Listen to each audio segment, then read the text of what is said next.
नमस्कार दोस्तों, मैं शुभम दुबे आपका फिर से स्वागत करता हूं हमारे चैनल पे। जैसा आप सभी जानते हैं, हमारे चैनल पे वीडियो सीरीज़ चल रही है एमपी मध्य प्रदेश सामान्य ज्ञान की, जिसके अंतर्गत हम पूरा मध्य प्रदेश कवर करेंगे। तो उसी के अंतर्गत जो हमारा आज का टॉपिक है वो है मध्य प्रदेश में वन। जो उसके पहले हमने टॉपिक पढ़ा था वो मिट्टियाँ पढ़ा था, आज हम पढ़ेंगे वन। तो चलिए स्टार्ट करते हैं हम वन के बारे में पढ़ना। तो सबसे पहले हम जानते हैं वन क्या होता है। हम सबसे पहले देखते हैं वन शब्द क्या होता है। वृक्षों से ढका हुआ, मतलब हम उस क्षेत्र को वन कहते हैं जो वृक्षों से ढका हुआ है। मतलब एक ऐसा एरिया जो वृक्षों से ढका हुआ है, मतलब वो कवर कर रहा है उस एरिया को, तो उसे हम बोलते हैं वृक्ष वन। जिसे हम जंगल बोलते हैं, वो पूरा एरिया क्या होता है, वृक्षों से ढका होता है, उसे हम बोलते हैं वन। अब एक और जो वर्ड आता है वो आता है वनाच्छादन।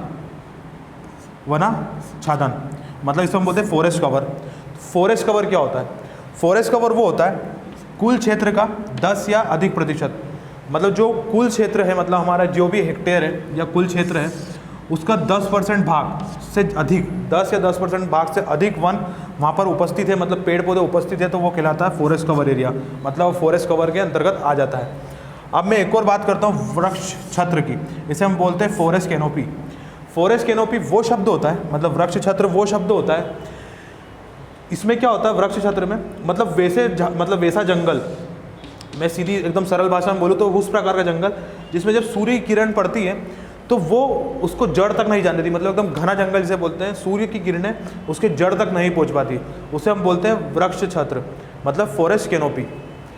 अब हम बात करते हैं मध्य प्रदेश में वन।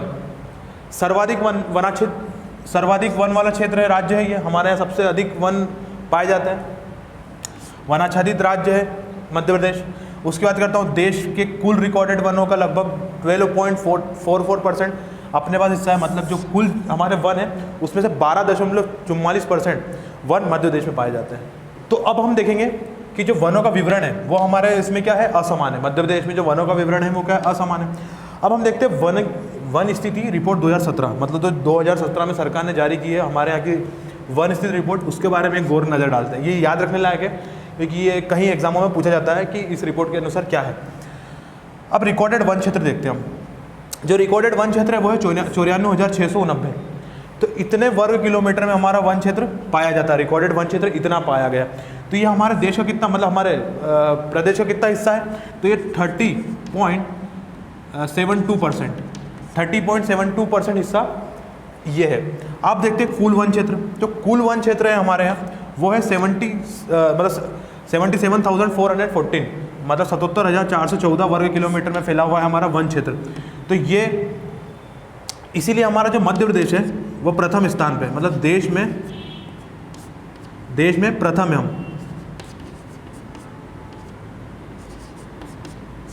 देश में प्रथम है हम, मध्य प्रदेश की रिपोर्ट की, मतलब मध्य प्रदेश हमारा देश में वनों के मामले में प्रथम स्थान पर है। चलिए, तो अब हम देखेंगे वनाच्छादित क्षेत्र देखेंगे। तो इसको 3 पार्ट में डिवाइड करता है। कौन कौन से पार्ट आते हैं? तो अतिसघन वन, ठीक है, अतिसघन वन, मध्यम सघन वन और खुला वन, मतलब इसको 3 पार्ट में डिवाइड किया जाता है इस क्षेत्र को, जिसमें अतिसघन आता है, मध्यम सघन आता है, खुला वन आता है। अब बात करते हैं 2015 के अनुसार क्या हुआ था। 2015 में जो रिपोर्ट आई थी उसके अनुसार हम -48, मतलब 48 वर्ग किलोमीटर हमारे यहाँ कमी हो गई है किसकी, मतलब उसकी तुलना में हम कमी हो गई है मध्य प्रदेश में वनों की, ठीक है। अब मैं बात करता हूँ मध्य प्रदेश में सर्वाधिक वनावरण वाले जिले, मतलब सबसे ज़्यादा वन कहाँ पर पाए जाते हैं, वनावरण वाले जिले देखते हैं। ये एग्जाम में ऐसे ऑब्जेक्टिव बन सकते हैं इनसे, तो एक बार नोट करके रखिए। मध्य प्रदेश में सर्वाधिक वनावरण वाले जिले कौन कौन से? तो सबसे पहले नाम आता है बालाघाट का। बालाघाट का, इसका आप ये लिख लीजिए, 4,934 वर्ग किलोमीटर में इसका वन क्षेत्र। उसके बाद करता हूँ मैं छिंदवाड़ा की, तो छिंदवाड़ा में 4,650 वर्ग किलोमीटर, ये दूसरे नंबर पे आता है। उसके बाद बात करता हूँ मैं बैतूल की, तो बैतूल आता है 3,653 वर्ग किलोमीटर में बैतूल में वनावरण है। अब बात करता हूँ, ये हो गए सर्वाधिक वाले, ठीक है। अब हम बात करेंगे न्यूनतम वनावरण वाले। तो जो न्यूनतम वनावरण वाले जो जिले आते हैं वो आते हैं उज्जैन। सबसे पहले उज्जैन आता है, तो ये 27 वर्ग किलोमीटर में इसका वनावरण है। उसका शाजापुर 46 वर्ग किलोमीटर में। उसके बाद आता है रतलाम। तो ये 3 जिले हैं न्यूनतम वनावरण वाले जिले, ठीक है। चलिए, अब हम देखेंगे जिलेवार वन प्रतिशत भूमि। 2017 की रिपोर्ट के अनुसार जो हमारे जिले हैं उनमें कितने प्रतिशत वन पाए जाते हैं उसके हिसाब से अपन बात करते हैं। तो इसको 4 कैटेगरी में रखा है उन्होंने। 50% से अधिक 40% से अधिक, 30% से अधिक, और सबसे न्यूनतम वाले फिर उसके नीचे जितने भी आते हैं सब न्यूनतम वाले आ जाते हैं। तो 50% से अधिक वाले बात करें तो 50% से अधिक सिर्फ 2 जिले हमारे यहाँ पाए जाते हैं। आपको स्क्रीन पे नाम आएंगे, उन नाम को नोट करके रखिए, ठीक है। 2 जिले पाए जाते हैं। उसके बाद बात करता हूँ मैं जिलों की, 40% से अधिक जिलों की, तो वो है 3 जिले। 3 जिले मध्य प्रदेश में पाए जाते हैं जिसमें 40% से अधिक अपना वन है। उसके बाद पाए जाते हैं 30% से अधिक, तो 30% से अधिक है उनमें 11 जिले पाए जाते हैं, तो 11 जिलों के नाम आएंगे, ठीक है। फिर उसके बाद न्यूनतम, तो न्यूनतम आपको मैंने बताया न्यूनतम सबसे पहले ज़्यादा वन आवरण कौन सा है, तो उसमें उज्जैन आ जाता है, शाहजहाँपुर आ जाता है। तो सबसे अधिक की बात करें तो बालाघाट, सबसे अधिक की बात करें तो बालाघाट, और सबसे न्यूनतम की बात करें, मतलब सबसे अधिक की बात करें तो बालाघाट, और सबसे न्यूनतम की बात करें तो उज्जैन। ये आपको फैक्ट दिमाग में रखना है, बालाघाट और उज्जैन, बालाघाट में सबसे सर्वाधिक और उज्जैन में सबसे कम। चलिए, तो हमने देखा मध्य प्रदेश में वन प्रशासन। अब हम देखेंगे, मतलब हमने पहले देखा था वन, मध्य प्रदेश में वन, अब देखेंगे मध्य प्रदेश में वन प्रशासन, ठीक है। तो जो संपूर्ण वन है, जो संपूर्ण वन क्षेत्र है, वो किसके अंतर्गत रहता है, तो वो रहता है वन प्रशासन के अंतर्गत। मध्य प्रदेश के वन प्रशासन के अंतर्गत ये पूरा संपूर्ण वन रहता है। इसका जो सर्वोच्च अधिकारी है, जो वन का सर्वोच्च अधिकारी है, वो कौन रहता है, तो प्रधान मुख्य वन संरक्षण रहता है। जो प्रधान मुख्य वन संरक्षक रहता है वो इसका प्रधान होता है, ठीक है। अब बात करते हैं 16 क्षेत्रीय वन।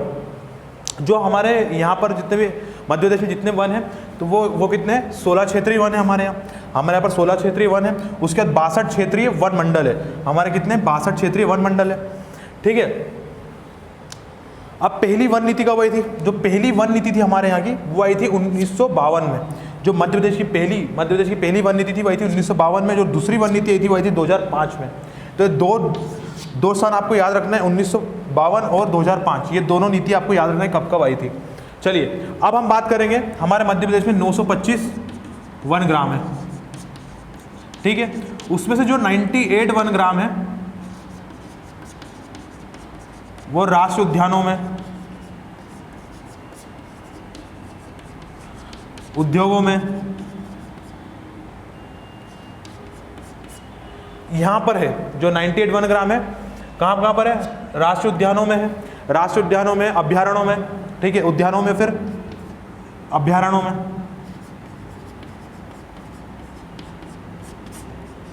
अभ्यारण्यों में, ठीक है। ये कहां पर, जो 98 वन ग्राम में कहां पर स्थित है, तो राष्ट्रीय उद्यानों में, उद्योगों में और अभ्यारण्यों में तो स्थित है,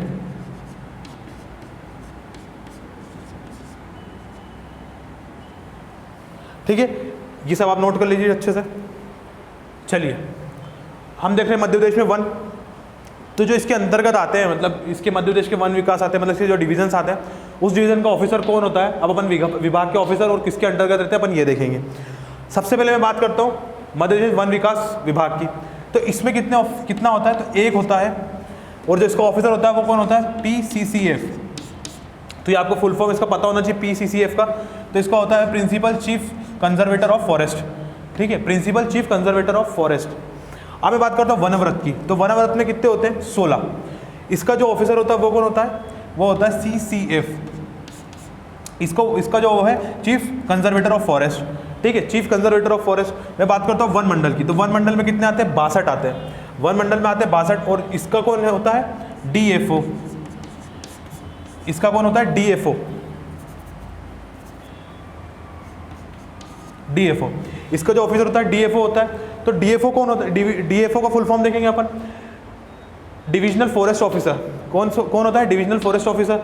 अब मैं बात करता हूँ उप वन मंडल की। तो उप वन मंडल के अंदर कितने आते हैं, 1473। उप वन मंडल के अंतर्गत आते हैं 1473। और जो इसका ऑफिसर होता है वो कौन होता है, SDFO, ठीक है, SDFO इसका ऑफिसर होता है। अब मैं बात करता हूँ वन परिक्षेत्र की।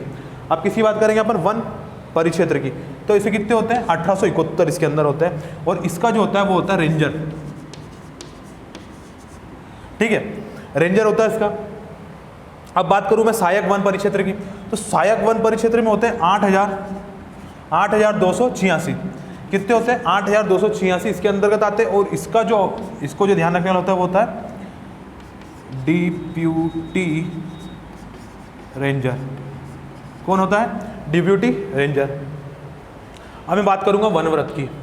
ये वनव्रत वर्ड क्या है, मैंने आपको पहले बताया था हमारे मध्य प्रदेश में कितने वनव्रत है, तो वो 16 वनव्रत है। जब हमारा पूरा गठन हुआ था मध्य प्रदेश का, उसके बाद 16 वन व्रत हमारे पास है। उसके बाद देखते हैं सबसे बड़ा जो वन व्रत है वो है खंडवा। खंडवा वन व्रत सबसे बड़ा है, जिसका जो है 9,290.74 वर्ग किलोमीटर में फैला हुआ है ये खंडवा वन व्रत। ठीक है, उसके बाद मैं बात करता हूँ जो हमारे यहाँ 16 वन व्रत है, इसके जो प्रमुख होते हैं, तो प्रमुख कौन होता है? तो वो होता है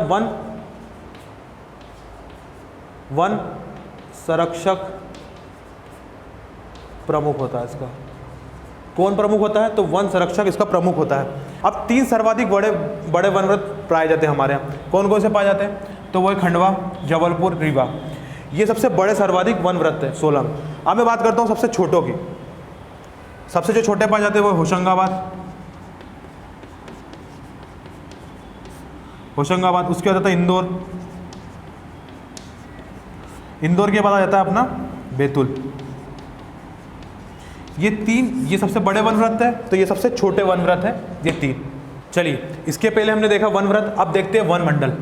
अब हम क्या देखेंगे? वन मंडल। तो वन मंडल हमारे आपको पता है 62 होते हैं। ठीक है, वन मंडल हमारे कितने होते हैं? 62। और इसका कौन होता है ऑफिसर? तो CCF होता है। इसको हिंदी में बोलते हैं हम वन मंडल अधिकारी। वन मंडल अधिकारी, वन मंडल अधिकारी, ये इसका प्रमुख होता है। अब बात करता हूं मैं सबसे बड़े मंडल, तो हमारे 62 है। सबसे बड़ा मंडल देखते हैं। सबसे बड़ा वन मंडल की बात करूं मैं, तो वो क्या है? मंडला सबसे बड़ा मंडल है। ठीक है, अब मैं बात करता हूं, ये हो गई एक जो वन व्रत होता है, वन व्रत, जो एक वन व्रत होता है ना, उसमें दो या दो से अधिक वन मंडल पाए जाते हैं। मतलब वन व्रत में 2 या 2 से अधिक वन मंडल हो सकते हैं। अब मैं बात करता हूं, ये हमने समझा वन मंडल, ये प्रमुख होते हैं। एक तो वन व्रत और वन मंडल आपको दिमाग में रखना है। अब मैं बात करता हूं पहली वन नीति की। पहली वन नीति, तो पहली वन नीति कब आई थी? जो पहली वन नीति आई थी वो आई थी 1952 में। ठीक है, पहली वन नीति आई थी 1952 में। दूसरी वन नीति कब आई?